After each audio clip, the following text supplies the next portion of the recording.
You opened your banking app recently. Maybe it was last week. Maybe it was last night.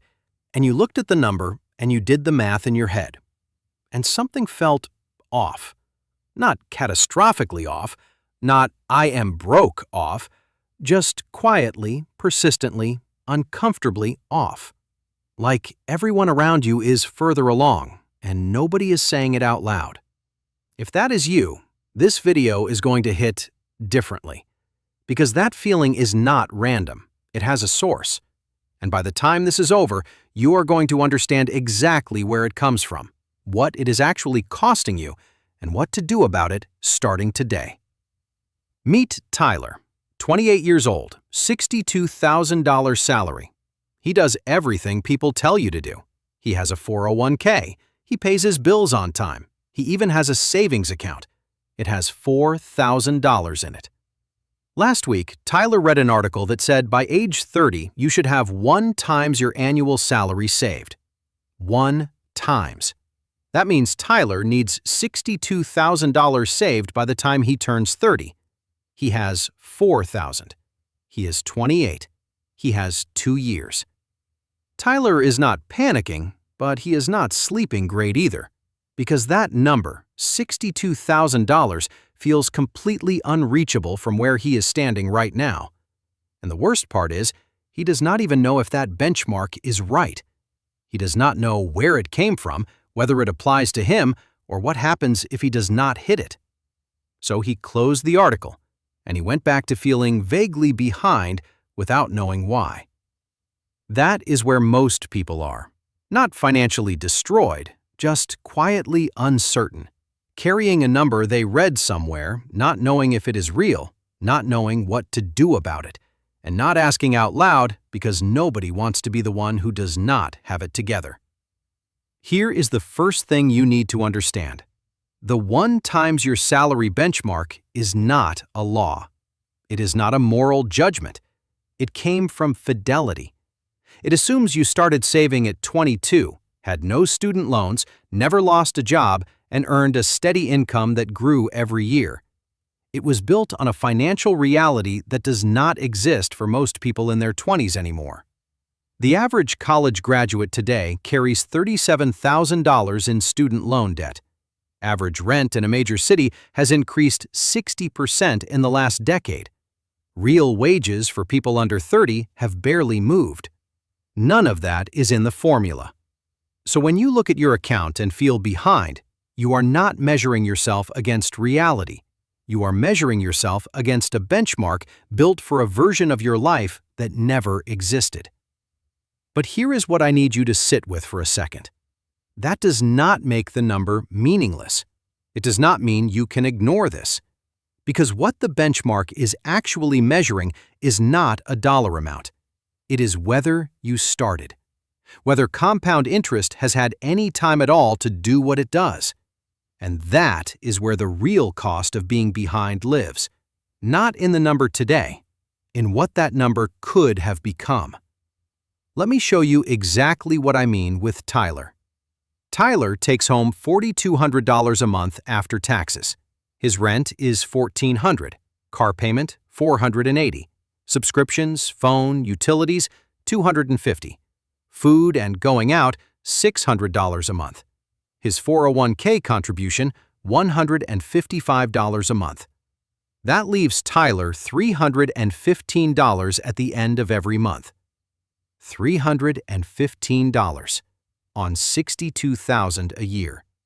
That is not a math problem. That is a structure problem. Tyler does not have a savings problem. He has a spending structure that was never designed to build wealth. It was designed to survive month to month, and those are two completely different things. Now, here is the number that is going to change how you see your 20s forever. If Tyler invests those $315 every month starting right now, age 28, at an average 8% annual return until he retires at 65, he ends up with $640,000. $640,000. That is real money. That matters. But if Tyler had started at 22 instead of 28, those same $315 per month at the same 8% return would have become $1,100,000. Same amount, same return, 6 years earlier. The difference is $460,000 just from starting 6 years sooner.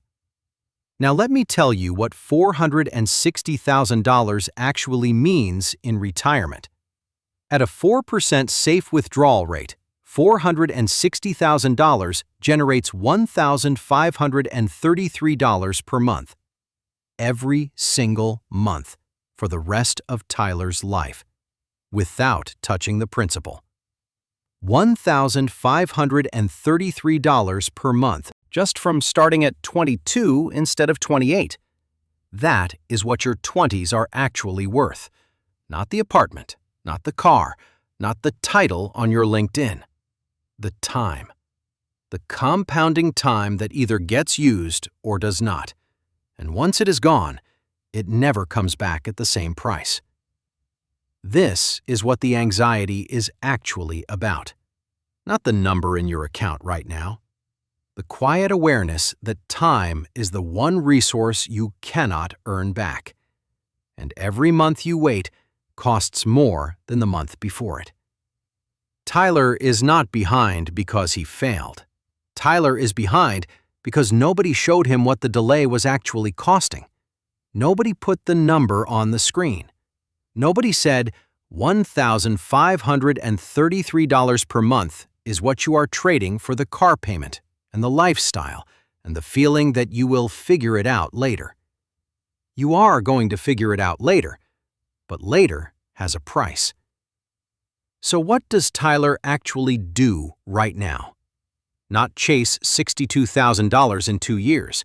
That is the wrong goal entirely.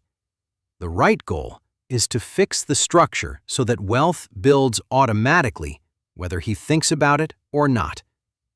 Here is the framework. Step 1. Find the structural leak. Tyler has $315 left at the end of every month. But the goal is not to save what is left. The goal is to find where the structure can be changed before the money ever arrives.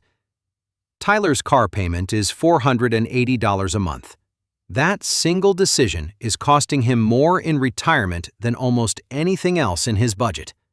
That is where the conversation starts. Step 2. Automate before you can spend it.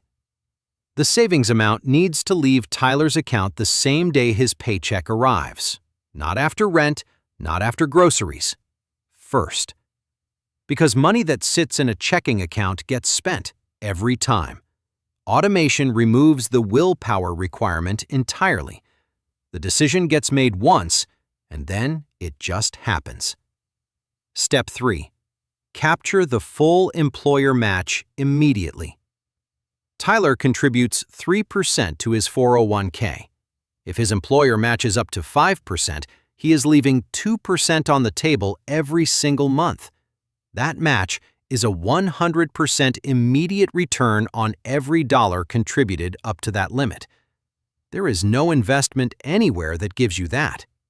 Capturing it is not optional. Step 4. Stop chasing the benchmark. 1 times your salary by 30 is not Tyler's target anymore. His target is to have the habit running automatically and to have something in the market compounding. Anything. Because the habit compounding for 30 years is worth more than any lump sum you could scrape together by your birthday. The benchmark is a distraction. The automation is the goal. Step 5. Measure the right thing in the first 90 days. Most people set up a savings plan and then check the balance every week. That is the fastest way to abandon it, because the balance after 90 days means almost nothing. The only metric that matters in year 1 is whether the automatic transfer happened every single month. Did it happen or did it not? That is the entire scorecard. Everything else is noise until the habit is locked in. Tyler does not need a perfect plan. He does not need to hit 62,000 by his 30th birthday. He needs to fix one structural leak, automate one transfer, and capture the match he has already been leaving behind. That is it. That is the entire gap between where he is and where the compounding starts working for him instead of against him. The people who are ahead at 30 did not make dramatically more money than Tyler. They did not have some financial advantage he was missing. They made one decision earlier. They automated something before the lifestyle absorbed every dollar they made. They let the math run before they fully understood it. You still have time to be that person. The question is not whether you hit a number by your 30th birthday. The question is whether you make the decision today or whether you keep waiting for a moment that feels more ready than this one. That moment does not come.